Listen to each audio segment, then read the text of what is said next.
Oke, Assalamualaikum warahmatullahi wabarakatuh. Eh, Selamat pagi semuanya.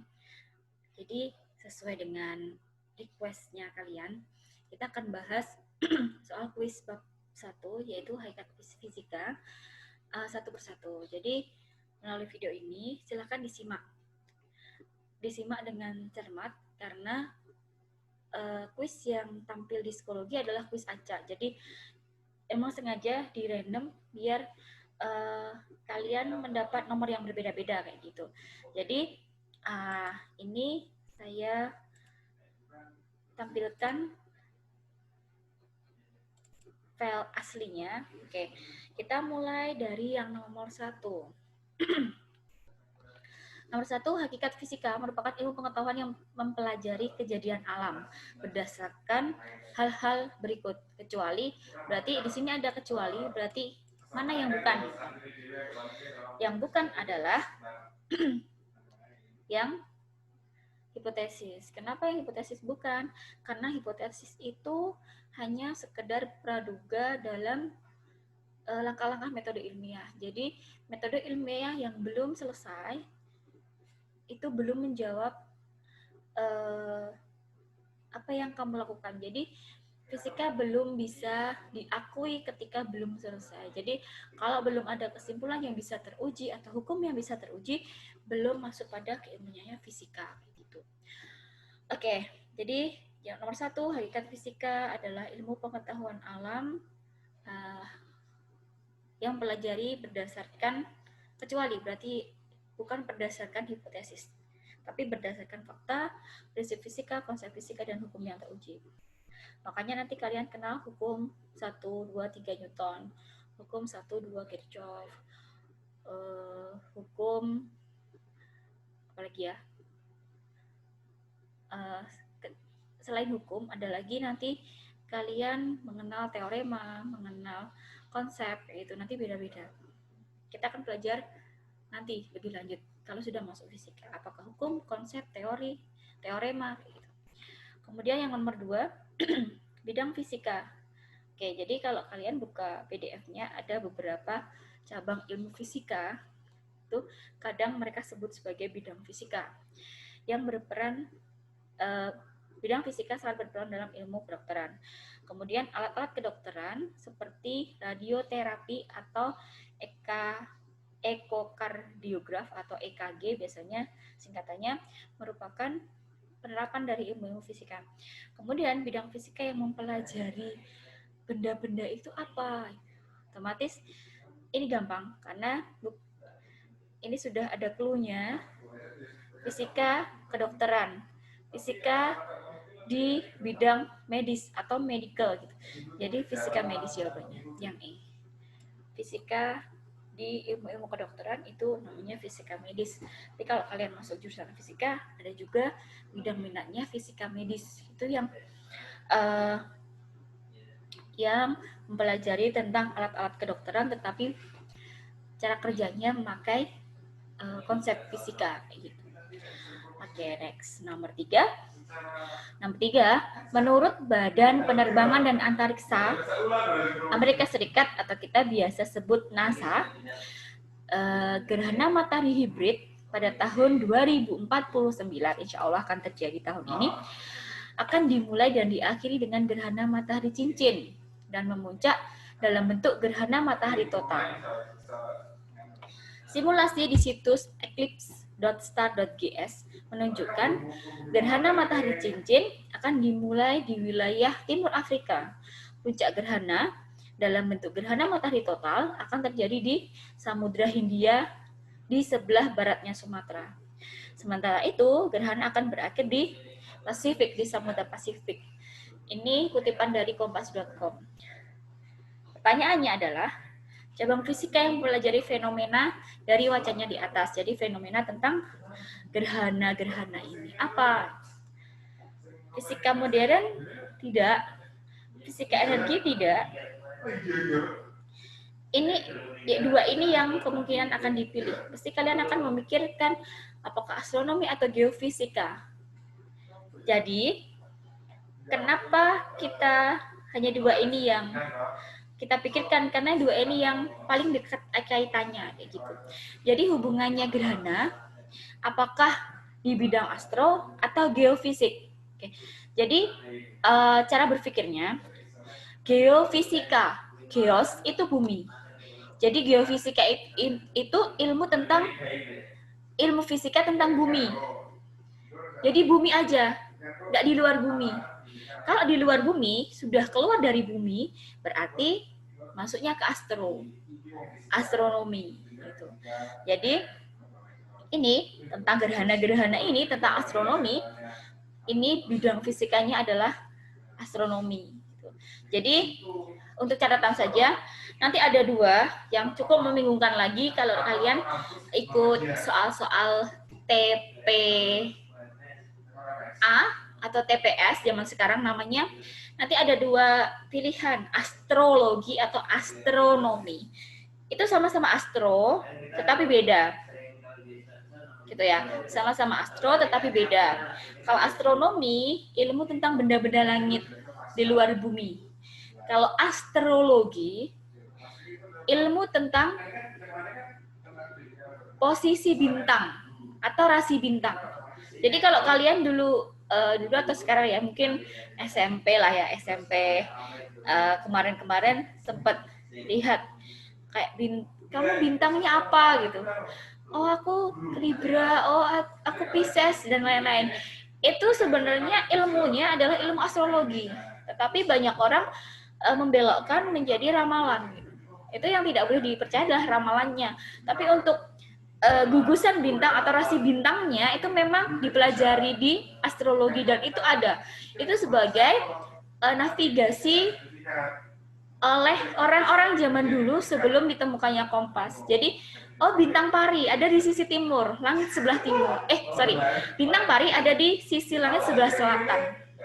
Maka orang-orang zaman dulu ketika cuacanya cerah, tinggal lihat langit. Oh, sisi selatannya di sebelah sana karena di sana terlihat bintang pari kayak gitu. Ya, jadi yang harus dipelajari, yang dipelajari oleh ilmuwan adalah astrologi di gugusan bintangnya, bukan astrologi yang dibelokkan ke arah ramalan bintang. Kalau yang di ramalan bintang itu memang tidak usah dipelajari karena itu pendapat orang, bukan pendapat ilmuwan kayak gitu. Oke, kita tinggalkan astro-astroan. Kita ke nomor 4. Nomor 4, cabang ilmu fisika yang mempelajari cara kerja pendingin ruangan. Pendingin ruangan itu bahasa seragennya adalah AC ya, air conditioner. Oke, jadi apa yang mempelajari AC di sini? Jawabannya adalah elektronika. Ini terlalu luas karena tidak hanya AC yang dipelajari kan, serba alat elektronik, pokoknya elektronika. Berarti ini masih bisa masuk tapi belum pas gitu cara milihnya. Kemudian aerodinamika, di mana kita bicara aerodinamik atau aerodinamika. Aerodinamika kita biasa belajarnya di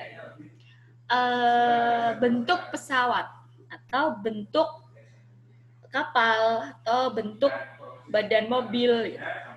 Jadi aerodinamik itu hubungannya dengan aliran udara. Kemudian elektrodinamika. Elektrodinamika adalah bidang elektro, tetapi elektronnya mengalir. Jadi kalian kalau bikin rangkaian, dulu pas SD disuruh bikin rangkaian seri paralel pakai lampu kecil-kecil. Itu elektrodinamika. Jadi pokoknya ada aliran elektron, ada aliran arus, itu masuknya ke elektrodinamika.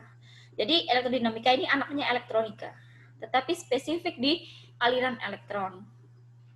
Aliran elektron ditunjukkan melalui arus yang mengalir. Jadi kalau dulu pas SD belajar merangkai lampu gitu ya, kalau lampunya nyala, oh berarti ada elektron yang mengalir gitu.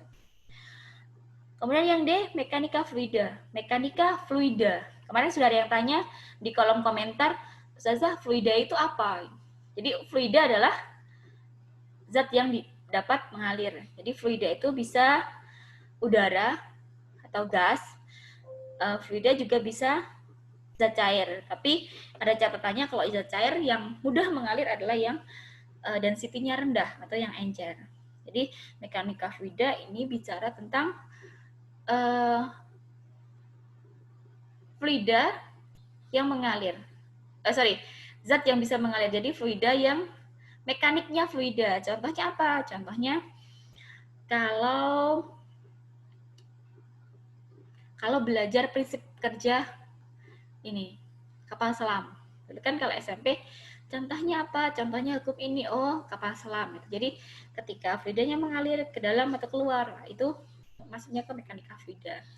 Jadi pendingin ruangan itu lebih dipelajari secara spesifik di cabang ilmu fisika yaitu termodinamika. Jadi termodinamika. Termo itu berhubungan dengan suhu.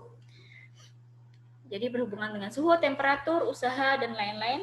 Dan dinamika itu mengalir lagi. Jadi temperatur, suhu yang berhubungan dari tempat satu ke tempat yang lain. Jadi nanti kalau kalian searching gimana cara kerja AC, itu akan ada aliran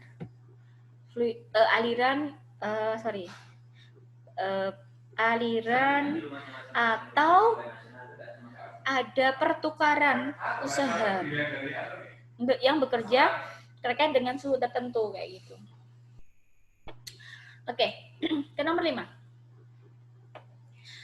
Penerapan fisika di bidang industri. Oke, cek 1. Sinar gamma untuk sterilisasi alat bedah. Ini ada di rumah sakit, otomatis ini bidangnya kesehatan. Sonar dalam industri kelautan. Oke. Industri kelautan.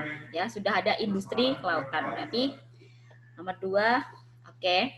3. Fiber optik untuk jaringan internet. Berarti masuknya ke komunikasi. Kemudian 4.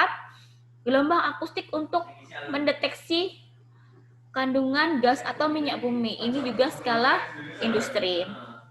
Jadi 2 dan 4 oke, 5 cek.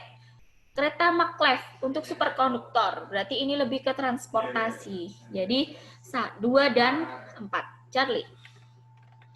Oke, selanjutnya nomor 6. Aldo menuliskan hasil pengukuran menggunakan angka dan satuan. Oke, jadi ini yang di-highlight adalah angka dan satuan gitu ya. Tindakan yang dilakukan oleh Aldo merupakan kriteria metode ilmiah, yaitu angka dan satuan berarti rujukannya ke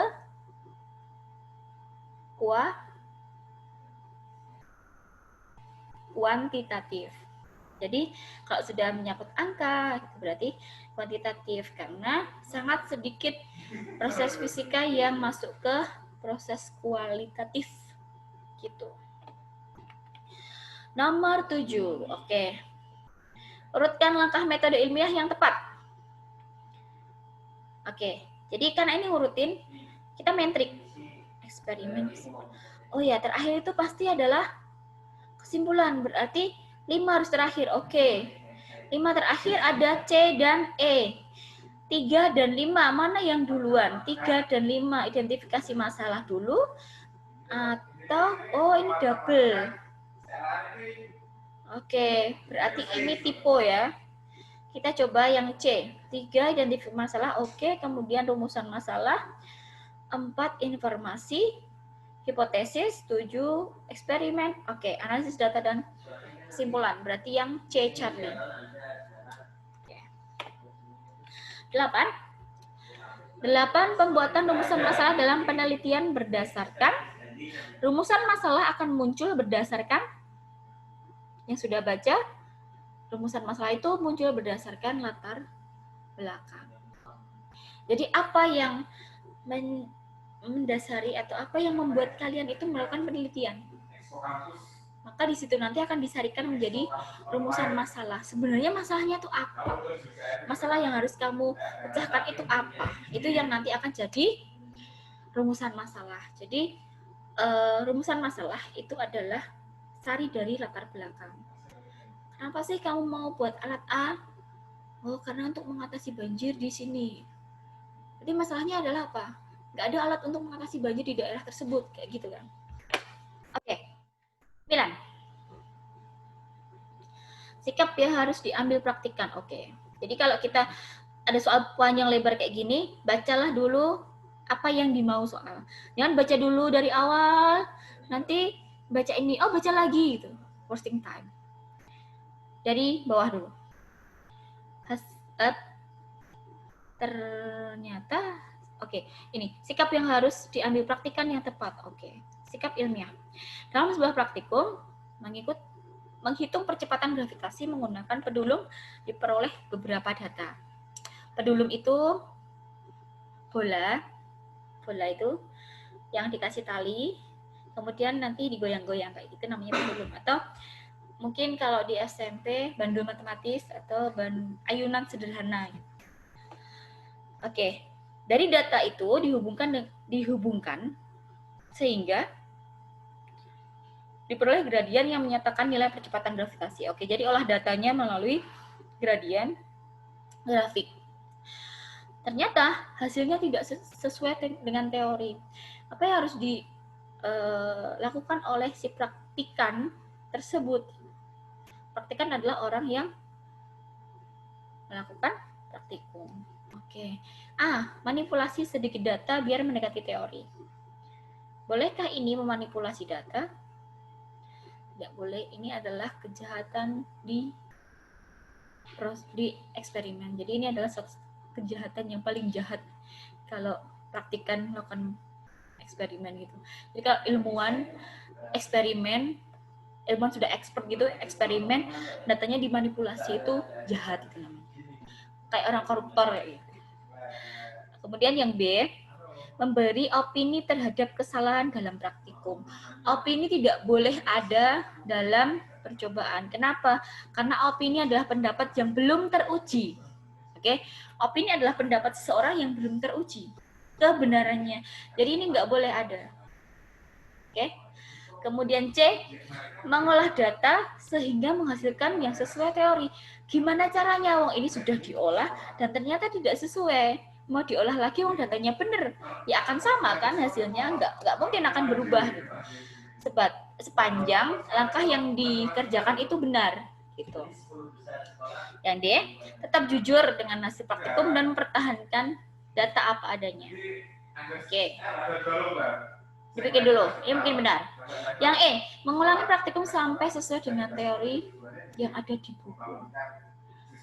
Ketika praktikum yang sudah dilakukan itu benar langkahnya, insya Allah hasil yang akan diperoleh itu sudah benar, sesuai dengan data. Jadi kalau mau mengulangi praktikum, mau sampai kapan praktikumnya kan gitu kan? Kecuali yang dilakukan di sini salah. Kalau yang dilakukan di sini sudah benar, berarti kita pilih yang D. Jujur itu adalah sikap yang paling harus tumbuh oleh seorang ilmuwan. Jadi kalian adalah ilmuwan, jujur dulu. Nggak bisa ngomong nggak bisa. Ustazah ulangi Ustazah. Oke, ayo diulangi yang mana? Gitu. Jadi ketika kalian, apalagi ini online di rumah kan, ayo yang belum paham seagresif mungkin untuk tanya ke gurunya, karena kita sebagai guru kita juga ngambang gitu loh, ini santrinya tahu apa enggak gitu. Jadi kita tidak bisa hanya melihat nilai saja gitu untuk pemahaman gitu kan. Ya syukur-syukur nilainya bagus semua, ya kemungkinan paham semua gitu kan. Tapi kalau masih banyak yang harus mengulang, ayo silahkan kita kita diskusi bagian mana yang belum gitu. Oke, jadi saya selipin dulu ya. Jadi di pertemuan ini nanti silahkan saya akan upload linknya di psikologi, sekaligus saya akan buka kolom discussion. Saya akan buka lagi kolom discussion ketika setelah nonton video ini, mungkin kalian masih akan bertanya atau mungkin ada pertanyaan lain dari materi yang sudah terupload. Silakan tanyakan di situ, karena ketika kalian bertanya, kalian juga akan memberitahu teman-temannya dari apa yang kita diskusikan, entah saya yang menjawab, entah teman lain yang menjawab. Jadi kalau misalkan tidak kalian yang ngejar atau tidak kalian semangat untuk belajar, bagaimana gitu? Padahal kalian yang butuh. Gitu. Jadi jangan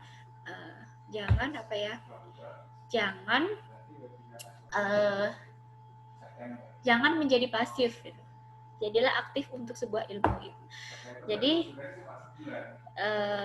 kedatangan kalian di Tracer itu pasti dengan mimpi yang besar. Kalau kalian di sini hanya just float the water gitu kan, apa ya udah nggak jadi besar nanti gitu. Yang menjadikan besar dirimu siapa? Ya kamu sendiri gitu kan. Bukan Tracer yang menjadikan kamu besar, ya kamu sendiri. Oke, jadi nomor 9D delta. Jadi nggak apa-apa datanya kayak gitu. Nggak apa datanya kayak gitu. Sepanjang kalian benar ngolahnya, it's okay. Hasilnya macam apapun, it's okay. Gimana kalau tidak sesuai dengan teori? Kita bisa jelaskan ini. Kenapa sih? Atau kita bisa cari diskusi dengan teman-teman. Kenapa kok beda? Dan menghitung percepatan gravitasi ini memang salah satu percobaan yang sangat rawan beda nilainya. Kenapa? Karena sangat tergantung dengan ketinggian tempat. Kamu nyoba di sini Transensragen di Dawe, Dukuh Dawe ini, sama kamu hiking gitu ya, ke Lawu gitu. Hiking ke Lawu beda nanti G-nya, percepatan gravitasinya pasti beda. Dan itu bisa dijelaskan. Banyak teori yang sudah mendukung kenapa sih beda gitu. Gitu. Oke, the last one. Nomor 10. Perhatikan beberapa prosedur pembuangan limbah. Oke, prosedur yang benar. Mana yang benar? 1. Organik dibuang di tempat khusus. Oke. Padat dibuang tempat sampah khusus. Oke. Deterjen tanpa pengenceran tidak boleh, karena apa? Deterjen itu juga rawan ya, apalagi rawan pencemaran gitu, apalagi tidak diencerkan. Mau jadi apa sungai nanti, mau jadi apa danau dan laut. 4. Kimia didaur ulang. Bahan kimia tidak bisa didaur ulang. Ya, bahan kimia tidak bisa didaur ulang. Tetap ada prosedur untuk membuang limbah kimia. Jadi nanti yang bekerja di teknik kimia, di sanitari rumah sakit atau apapun, itu pasti ada prosedur pembuangan limbah agar tidak mencemari lingkungan. So, jawabannya 1 dan 2 yang alfa. Gitu ya. Oke, nanti kalau kecepatan kalian bisa scroll dari awal, dari video dari awal gitu. Kemudian balik lagi. Jadi untuk kuis yang pertama, nanti silakan kalian akan saya berikan resultnya, hasilnya kayak apa. Kemudian untuk poin di bawah 80, jadi 70 sampai 0, silahkan mengulang di tugas simulasi. Jadi tugasnya adalah, kita ada tugas yang sudah diupload di folder ini juga.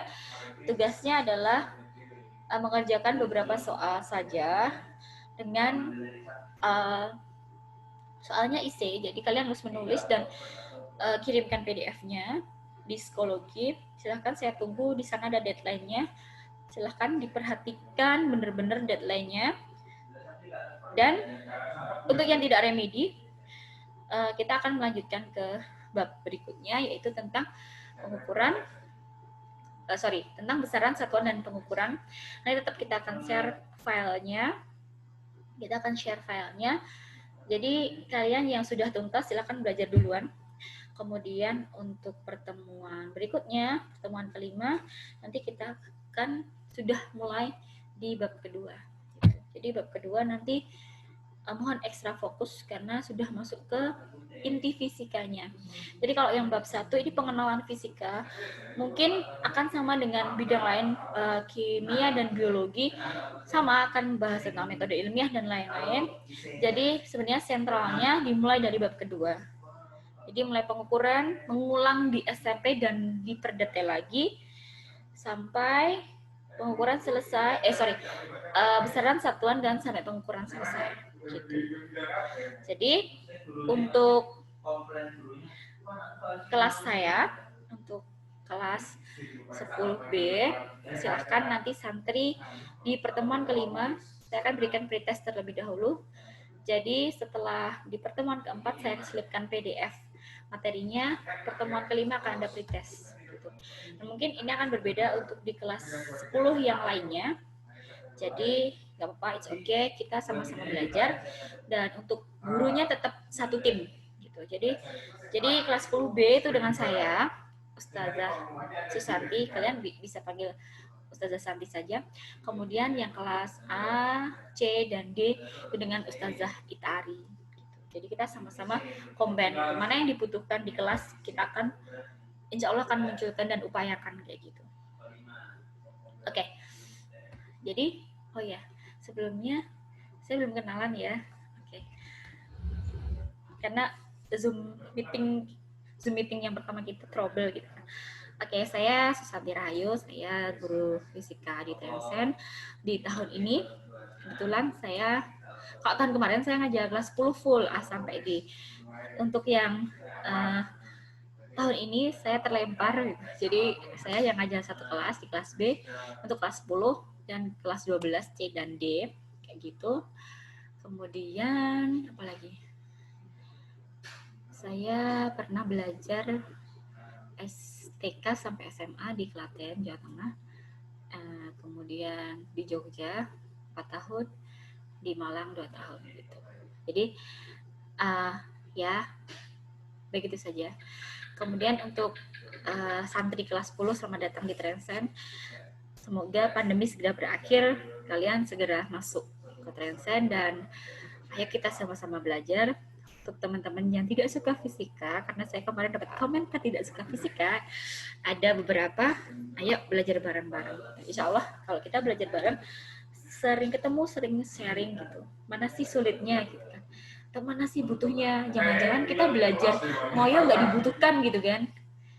Kan iman gitu. Oke. Ya semoga segera selesai gitu. Oke, terima kasih banyak.